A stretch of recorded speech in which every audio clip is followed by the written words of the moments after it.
ऐतिहासिक पल है।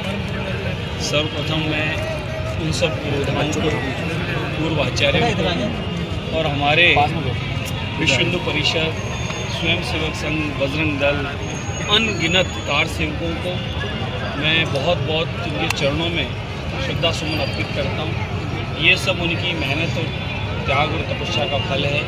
और फिर सबसे बड़ा धन्यवाद और साधुवाद आदरणीय प्रधानमंत्री नरेंद्र मोदी जी को देता हूँ कि उनकी देखरेख में, नेतृत्व में कोर्ट का फैसला आने के बाद में भव्य दिव्य राम मंदिर बना।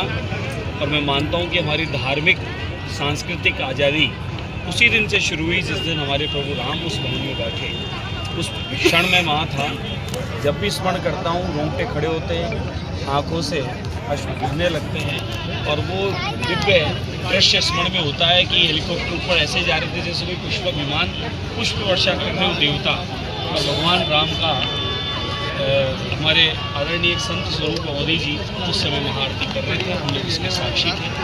हम उस बात के भी साक्षी थे कि 7 दिन फैजाबाद जेल में बंद भी रहे, ताड़नाएँ भी झेली है, अनगिनत आंदोलनों में राम जी के नाम लेने पर डंडे खाए।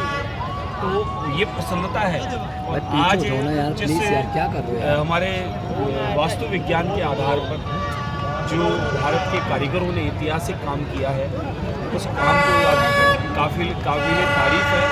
और आज पूरी दुनिया उसकी तारीफ कर रही है कि जिस समय भगवान राम पर भगवान सूर्य नारायण का प्रकाश आता है और उस दिव्य उस समय स्वरूप के दर्शन करते हैं तो ऐतिहासिक पल होता है।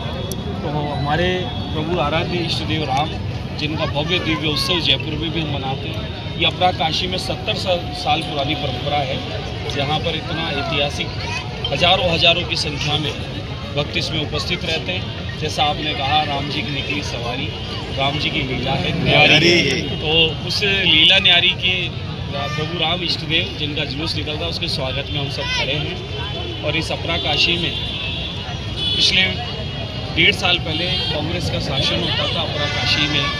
तो कांग्रेस के शासन में यहाँ पर राम जी की ये लीलाएं बंद हो गई थी, डंडे बरसने लग गए थे, पत्थर भी कावड़ियों पे आने लग गए थे। और यहाँ पर यात्राओं को इस तरीके से निकाला जाता था कुछ क्षेत्रों में जैसे यात्रा नहीं निकाल कर कुछ और निकाली जा रही हो, और हम लोगों के साथ तुष्टिकरण किया जाता था। लेकिन राम भक्तों ने इस बार संकल्प ले लिया था कि हमें आदरणीय मोदी जी के नेतृत्व में राजस्थान में सुशासन चाहिए, भाजपा की सरकार चाहिए, सनातन के साथ सबका विकास चाहिए, और तिरंगा और सनातन का भगवा दोनों हमें साथ चाहिए।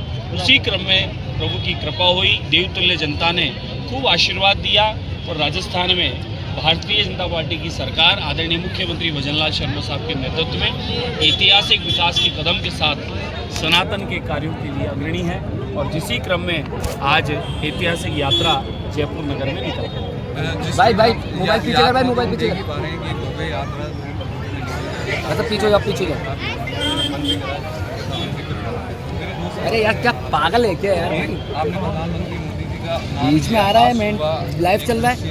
मेंटल ठीक सामने प्रधानमंत्री मोदी सफलता से भारत में वापस आ रहे थे और राम सेतु को देखकर एक वीडियो आता है, तो आपको लगता है कि राम सेतु ये सत्यता है। मैं राजनीतिक व्यक्ति कम हूँ, ना के बराबर सा हूँ, आध्यात्मिक व्यक्ति हूँ, लेकिन ये सत्यता है। 2014 के बाद में आदरणीय मोदी जी के आने के बाद में जो देश में ऐतिहासिक परिवर्तन हुआ है, पूरी दुनिया में ये 56 इंच का सीना, ये सिर्फ मोदी जी का नहीं, अब 56 इंच का सीना हम सब देशवासियों का बढ़ने लगा है।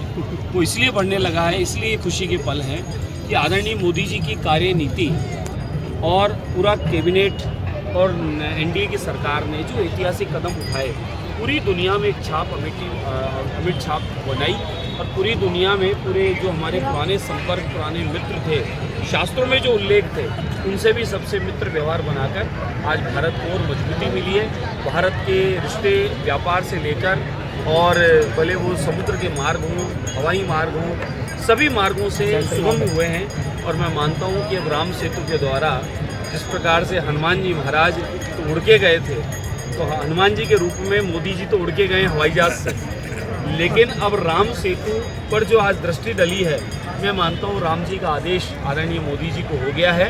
और अब राम सेतु मार्ग भी पुनः जो राम जी के समय का ब्रिज है, जिसको कांग्रेस उनके मित्रों ने तोड़ने का प्रयास किया था, वही राम सेतु अब पुनः बनकर और उसके माध्यम से श्रीलंका से हमारे रिश्ते और मजबूत होने वाले हैं। श्रीलंका में अशोक वाटिका में अब हम भी सब दर्शन करने जल्दी जाने वाले हैं। जय जय श्री राम। अरे भाई रुक जा।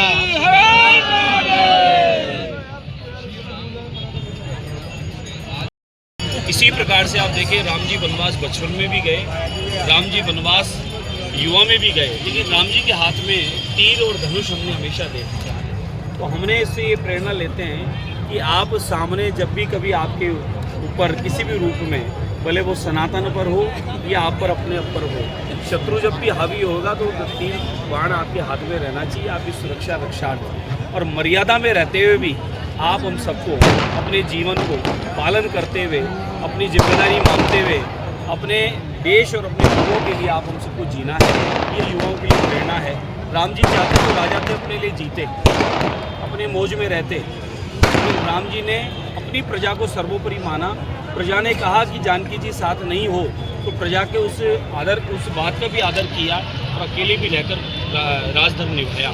यानी राजनीति के साथ राजधर्म को लेकर राम जी ने, वही प्रेरणा हम सब युवाओं के लिए भी है कि राम जी का जो जीवन चरित्र है वो हमारे लिए आदर्श है, हमारे प्रभु है, हमारे इष्ट हैं, लेकिन साथ में राम जी के जो किए हुए कार्य हैं वो हमारे लिए प्रेरणा का काम करते हैं और उसको लेकर हम सब आगे बढ़ें और हमारे देश की प्रगति उन्नति के लिए हम सब मिलकर काम करें।